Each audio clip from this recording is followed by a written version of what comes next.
kasih masih bersama kami terpaku untuk dengarkan tentang bakat, sebab saya rasa mungkin ada yang tak pernah terfikir sebab terlalu sibuk dengan kerja, terlalu sibuk melayan suami, melayan isteri, melayan anak, tak terfikir tentang apa bakat yang ada. Kadang-kadang kita ni suka membuang masa, tak hargai bakat. Tak semestinya bakat itu akan menghasilkan wang, tetapi bakat boleh menghasilkan kepuasan. Betul. Walaupun anda tak berniaga menjahit, tapi anda boleh menjadi sebagai satu pengisian masa lapang yang bermanfaat. Katakan anda membuat sejadah contohnya, anda tak mahu jual, tak mahu berniaga, kita sedekahkan. Bermaksud dengan bakat ni kita dapat juga menyumbangkan sesuatu untuk seseorang dan juga mungkin untuk masyarakat. Betul. Kalau bakat kita ada ni memang tak semestinya untuk ialah duit, untuk orang duit semata. Jadi kita boleh gunakan dengan pelbagai cara sebenarnya. Dia sebenarnya selaras dengan satu perkara, iaitu bagaimana kita nak kenal bakat. Yang pertama, kita kena tahu adakah perkara yang kita lakukan itu betul-betul kita minat. Kalau kita minat, itu adalah mungkin bakat kita. Tapi kita harus ingat, perkara yang kedua adalah adakah perkara yang kita lakukan itu berlaku secara mudah. Contohnya yang tadi Taufik dia cakap, bagaimana Jamal Adilah mudah saja menyanyi. Jadi itu adalah perkara yang mudah bagi dia. Perkara yang ketiga adalah adakah kegiatan dilakukan itu memberikan kepuasan pada dia. Ada rasa puas tak? Kalau contohnya Jabridah menyanyi, rasa puas. Sedapnya. Aku menghiburkan orang ramai, memberikan input-input gembira ke orang ramai. Sono. Okey, yang perkara yang keempat adalah penyatu paduan dalam diri sendiri. Maksudnya kat sini dia satu padukan dengan minat, kepuasan diri dia, lepas tu mudah. Jadi kalau kita tengok kat sini, bakat tu kita bukannya guna untuk duit semata-mata, tapi kita gunakan untuk diri kita. Contoh minat tu kita teruskan memasak. Kita masak untuk anak-anak, masak untuk suami, masak untuk anak yatim. Bakat yang mendatangkan pahala. Dia pandai, katakan pada memimpin, dia boleh ajar, dia pandai mengaji contohnya. Jadi dengan bakat pandai berteranum tu dia akan ajar orang. Bermaksud dia mendapat pahala dengan adanya bakat yang dikurniakan. Bukannya dia berbakat bawa motosikal kemudian dia berempit, itu akan membawa kepada bukan pahala tapi juga bencana. Dan juga bakat ni, sebab ajaibnya bakat ni, ia tidak boleh dilihat. Cuba tunjukkan bakat menyanyi, kita kena buktikan dengan menyanyi. Buktikan bakat anda dalam tarian, kita kena menari. Sebab bakat ni kita tak nampak, tak ada chop pun di dahi ke, di tangan ke. Sebab itulah bakat ni adalah satu anugerah sebenarnya. Anugerah yang harus dihargai. Jadi sebab dia anugerah, maksud kita terima. Kalau Cik Helmi diberikan anugerah, anugerah pelakon terbaik, mesti bangga dengan trofi kan. Tapi bakat ni anugerah yang tidak dinampak, yang tidak diiktiraf oleh sesiapa, tapi kita je yang harus mensyukuri nikmat bakat tu. Jadi kalau kita sebenarnya ada bakat, memang patut kita kena syukur sebenarnya. Tak perlulah orang nak bagi penghargaan ke, nak perlu apa ke. Sebab tu kita rasa kepuasan tu diri kita.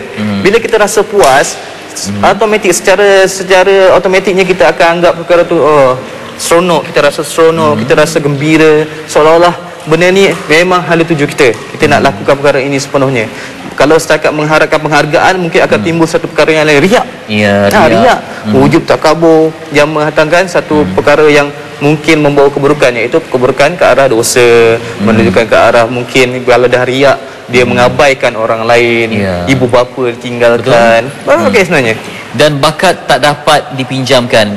Anda nak buat persembahan tak berbakat, boleh tak pinjam sekejap. Kecuali lah kalau ada mining buat persembahan ni.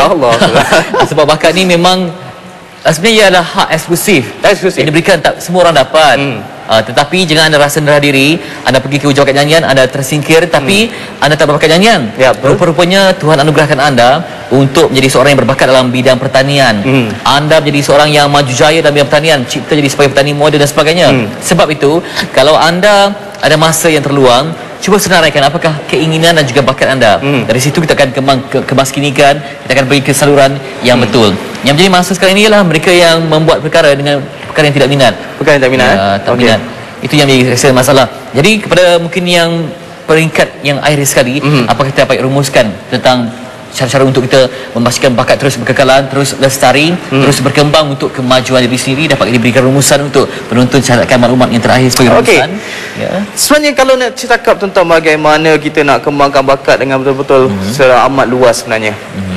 Kalau tentang bakat, bakat ni kalau saya cakap tadi bakat semula jadi, kita betul-betul kena hargai bakat tu.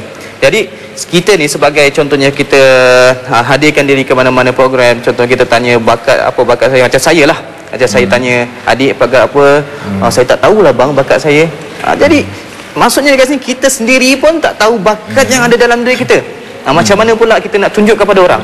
Kalau kita tahu bakat, kita tahu bakat apa yang dalam diri kita, dan insya-Allah kita akan memacu diri kita menuju satu kejayaan yang selari. Contoh daripada kecil, sebenarnya kalau nak kenalkan bakat daripada kecil, misalnya mak ayah kena main peranan. Sebab kalau peranan mak ayah tidak jalankan dengan baik, tidak maksudnya tidak melakukan tanggungjawab untuk mengenal pasti bakat anak-anak, akan berlaku satu kekeliruan identiti. Identiti maksudnya dia tidak pantas bagaimana cara untuk anak-anak berjaya. Jadi maksudnya kat sini perkara pertama sekali adalah ibu bapa. Jadi ibu bapa yang di rumah tu kena pasti anak-anak punya bakat. Jangan sampai kita tersalah menentukan bakat. Biarlah bakat mereka lahir daripada diri mereka, bukan kita yang tentukan bakat. Okey, perkara yang kedua datang daripada anak-anak tu sendiri.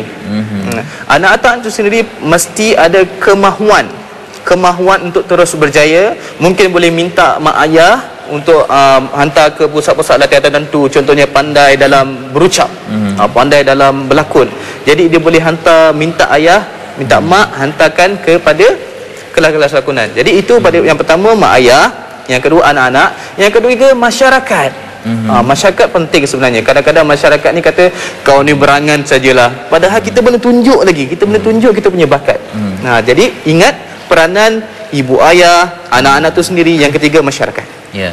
Yang pentingnya secara kiasannya, kalau anda kena pasti bakat, bermaksud kalau anda perlukan ubat, kita boleh pergi ke restoran. Ya, betul. Kalau anda nak pergi nak berenang, jangan boleh pergi ke jalan raya. Perlu ada tempat yang betul. Anda kena pasti potensi diri. Kalau anda rasa ada layak dalam bidang berkenaan, minat yang kukuh, dan juga keazaman yang tinggi, serlahkan bakat anda. Dan jangan tipu diri sendiri. Walaupun anda rasa anda kurang berbakat, tapi anda paksa anda untuk jadi seorang yang terkenal, mungkin itulah perkara yang paling sia-sia. Bakat harus dipraktiskan, bakat harus disalurkan ke tempat yang mulia, bakat jangan disalahgunakan, dan bakat kan dibinasakan. Sebab bakat adalah kurniaan yang sangat-sangat eksklusif untuk anda, pada yang esa, untuk anda memberikan maslahat dan manfaat kepada insan lain yang hidup di muka bumi. Terima kasih Helmi. Ya, sama-sama. Kongsi pengalaman yang indah tentang bakat, keajaiban bakat yang berwarna-warni. Dan ingatlah, bakat adalah jalan singkat untuk kita mendapatkan pahala, dan kenali diri anda untuk menjadi insan yang lebih sempurna, kamil, dan juga memberikan haruman kepada insan lain dengan bakat yang anda miliki. Sehingga berjumpa lagi di lain waktu dengan topik yang pelbagai, dengan ilmu yang lebih rencam, yang lebih variasi. Jumpa lagi dalam Motivasi Pagi. Assalamualaikum.